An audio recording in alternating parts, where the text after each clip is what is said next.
Salut tout le monde, c'est le docteur Walid Mekedem, le médecin qui vous parle de médecine sans vous donner la migraine. Et là, c'est mon slogan, c'est mon slogan. Et là, on sort du travail avec le docteur Penamen, le collègue que vous avez déjà vu en vidéo. Est-ce que tu as passé une bonne journée? Excellente. Voilà, je ne vais pas trop le déranger parce qu'il conduit, mais il entend, il va répondre à quelques petites questions, on en discute de toute manière. Et du coup, je voulais faire une petite vidéo là, en sortant du travail pour parler un petit peu de la variété des choses qu'on voit. Hein. Ah bah oui, ça c'est ça. Voilà, c'est assez large, hein, on va pas se C'est sûr mentir. que c'est un supermarché de la médecine, on voit de tout. On voit de tout, Il y a exactement. tous les rayons. Tous les rayons. D'ailleurs, en fin de journée, on débriefait un petit peu. Moi, je montrais parce que moi, je prends pas mal de photos sur tout ce qui est dermatologie. Qu'est-ce que je suis gros du profil. Attends, je me mets mieux. Non, ça va, franchement, qu'est-ce que vous en pensez? Il a la forme quand même, hein, franchement. Les formes. T'as un passé de sportif, hein. En forme de boule. Oui. Bon, on va revenir du coup sur l'essence de la vidéo. Donc, je parlais un petit peu des choses que j'ai vues cet après-midi. Donc, pas mal de dermato. Donc, par exemple, première consultation de l'après-midi, dermatite atopique chez un enfant. Ça, c'est quelque chose qu'on voit souvent. Enfin, la dermato, on va pas se mentir quand même, il y a une difficulté d'accès aux consultations de dermatologie. Ah oui, tout à fait. Là, ça devient problématique parce que bon, toi, tu as des contacts informatiques, là, Internet, mais moi, qui en ai pas, je ne sais plus à qui m'adresser. Voilà, donc j'avoue que moi j'ai un petit réseau, mais à force d'en voir, j'avoue que je gère quand même énormément de choses. En tout cas, voilà, dermatite atopique. Après, j'ai eu un monsieur qui a des histoires, voilà, de diarrhée chronique, etc. C'est vrai qu'à Paris, les gens roulent n'importe comment. Diarrhée chronique qui fait très rectocolite hémorragique, donc maladie inflammatoire de l'intestin. Donc ça touche surtout les hommes jeunes. Donc ça, il y en a. Il faut savoir faire le diagnostic devant des troubles digestifs qui durent depuis longtemps, des diarrhées, surtout si en plus de ça, il y a du sang qui sort. Bon, en tout cas, voilà, il faut l'avoir en tête. Exactement. Ouais, parce que, oui. Voilà. Le docteur Penamen est très gentil, il me dépose chez moi en sortant du travail et sachant que c'était une journée bien fatigante, je suis bien content qu'il me propose ça. Ensuite, là j'ai de l'ostéo-articulaire, c'est un petit peu le dada docteur Penamen car tu as fait pas mal de médecine du sport. Ben oui, je fais beaucoup. Ouais, beaucoup. Voilà, c'est son commentaire. Mais en tout cas, du coup, sportif chez qui je diagnostique une rupture du ligament croisé. Voilà, antérieur, donc vraiment quelqu'un qui décrivait une instabilité lors des efforts, surtout lors des mouvements, on va dire, de pivot, etc. Ce qui signifie que l'accident initial était passé inaperçu. Il a laissé traîner, c'est une histoire qui traîne depuis un moment sans intervenir dessus. C'était en faisant un sport assez physique, du football américain. Et puis depuis vraiment instabilité au niveau du genou et qui l'empêche vraiment de reprendre les activités de sprint ou de pivot, etc. Très complexe. Donc j'ai dit ligament croisé, ça cicatrise pas. Il faut intervenir, vous êtes jeune, sportif, bon, à un moment il faut réparer ce qui est réparable. C'est qui tes correspondants? Bon, on va pas le dire ici en vidéo, etc. Mais en vidéo. il oublie, on est dans la spontanéité. Donc voilà, après, petite consultation sympathique, début de grossesse, voilà, femme qui arrive, qui dit je suis enceinte.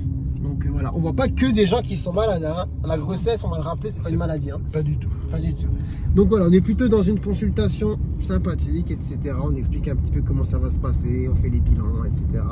D'ailleurs, j'enchaîne juste après avec une consultation, justement, bébé de 1 mois, consultation des 1 mois. Donc pareil, il n'y a rien, il n'y a pas de problème de santé, consultation de suivi, etc. J'avoue que je vois pas mal d'enfants aussi, parce que comme pour la dermato, l'accès au pédiatre, mais d'ailleurs comme beaucoup de spécialités est compliqué, en médecine générale, justement, on fait de tout. T'es d'accord? Absolument. Voilà, il est d'accord. Heureusement, c'est ça qui fait l'intérêt d'ailleurs. C'est ça qui fait l'intérêt, exactement. Bon, après, petite consultation banale, vaccination. Donc ça, c'est aussi genre de consultation, c'est pas les plus enrichissantes, mais c'est celle qui permet aussi de souffler un peu. T'es bien content quand t'es dans le rush d'avoir une petite consultation pour faire un vaccin. Surtout docteur Penamen qui a souvent beaucoup de retard. Ah ouais. On va pas se mentir du tout. Oui, mais j'ai des fois des moutons à 5 pattes qui arrivent là avec des trucs compliqués. Ils viennent me voir pour ça maintenant, parce que je commence à être connu dans le quartier. J'ai un peu d'expérience, un peu de bouteille. J'arrive à faire des bons diagnostics et je me trouve avec des cas qu'on ne peut pas régler. N'importe qui ne pourrait les régler en quelques minutes. Donc retard. Des fois, c'est obligatoire. Obligatoire, c'est vrai. La dame qui est arrivée hier, la pauvre, elle a perdu son boulot à cause d'un diagnostic erroné au début. Hein. Donc, tu veux raconter l'histoire? Oh non, c'est pas... Bon, on fera peut-être une vidéo sur... Je vais raconter l'histoire parce que cette dame-là, en partant, elle m'a dit, je suis bien content, mais vous êtes le premier à m'examiner ma cheville depuis 4 ans. Tout le reste, on a fait passer que des examens qui ne montraient rien. C'est vrai. Et voilà. Bah, c'est vrai que souvent... Mais c'est le problème, ça c'est dans les deux sens. Il y a les médecins qui prescrivent rapidement l'examen sans trop examiner, mais aussi les patients qui sont très demandeurs d'examen. Elle était suivie en milieu hospitalier, centre de la douleur, etc. Mais alors qu'elle est paralysée, elle n'a pas de douleur. Voilà. On fera une petite vidéo sur le sujet, sur justement la prescription des examens complémentaires. Ça va dans les deux sens. Côté médecin, côté patient. On est dans une période où en fait, directement, je veux une IRM ou je veux prescrire une IRM, mais des fois, il faut rester beaucoup plus simple. Est-ce que tu es d'accord avec moi? Exactement. Il faut d'abord examiner les gens. Première chose, la meilleure IRM, c'est ma main. Ok, bon, on fera une petite vidéo sur le sujet. On va continuer un petit peu sur ce qu'on voit dans l'après-midi. Alors après, voilà, quelqu'un qui a obstruction nasale importante suite à une déviation de la cloison nasale. Donc bon, bah ça, après si au scanner, il y a vraiment la déviation, qu'il y a une vraie obstruction, que c'est gênant dans la vie de tous les jours. Bon, bah là, pareil, il faut partir sur la septoplastie. Pour respirer normalement. Bon, après j'ai eu des petites consultations de suivi, des consultations un peu complexes sur lesquelles je ne vais pas entrer dans le détail. Pas mal de dermatos cet après-midi. Bon, il y a eu des choses sur lesquelles je savais, des choses sur lesquelles je sèche. Quand je sèche, bah, comment ça se passe? Appareil photo, tout simplement. Et puis après on fait marcher un petit peu le réseau pour demander des avis. Bon, après j'ai terminé avec des petites consultations basiques, j'ai des enfants, rhinopharyngite, gastro, tout ça. Enfin bref, une après-midi bien remplie, bien complexe, et ça c'était que l'après-midi, parce qu'il y avait la matinée quand même. Donc là on rentre, moi je suis KO, mais je pense que je vais m'aérer l'esprit et faire un petit peu un footing. Et toi tu vas faire quoi? Je vais aller marcher parce que je cours moins vite. Des fois je rampe, mais là ma forme s'améliore, je marche.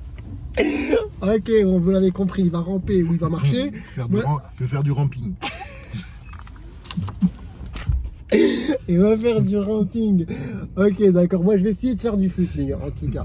On va essayer de faire du footing. Et puis, demain, on repart sur une belle journée. Eh ben oui. Allez, on est là. Cette semaine, je travaille tous les jours, y compris samedi. Y compris samedi, hein. C'est chaud. Je suis venu sauver les habitants du 20e et du 19e arrondissement. Voilà. Et moi, je suis là parce qu'on arrive bientôt à Lyon. Bon, du coup, un petit peu plus loin. Du coup, on vous laisse. J'espère que cette vidéo vous aura plu. Et puis, on vous dit à très bientôt pour une nouvelle vidéo. Bonne soirée à tous. Ouais, ciao, ciao.